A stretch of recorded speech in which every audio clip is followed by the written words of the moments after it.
So, ayan guys, nagluto ako ng pansit. Bihon po yan. Ayan, almusal luto na siya. Madami yung carrots kanina, ngayon nawala na oh. Iilan na lang yung carrots. Ayan, meron niyang chicken nakahalo guys. Ayan. Kaya lang kunti lang. Hindi gaano marami. Ayan. Meron tayong pagkain. Hindi ako nagluto guys ng for lunch.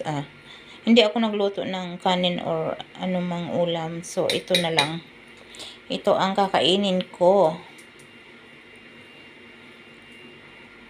Hanggang bukas meron pa yan. Marami yan guys. Isang malaking kaldero.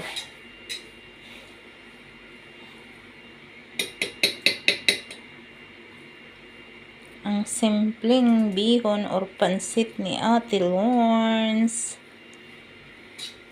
Luto na ba? Okay na yan. Yung cabbage, okay na yan.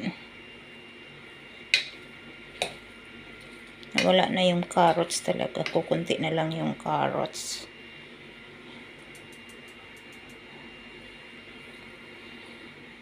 So, ayan guys. Pwedeng almusal, pwedeng tanghalian, pwedeng hapunan, pwedeng pang merienda. Anytime. Midnight snack. Pwede rin yan.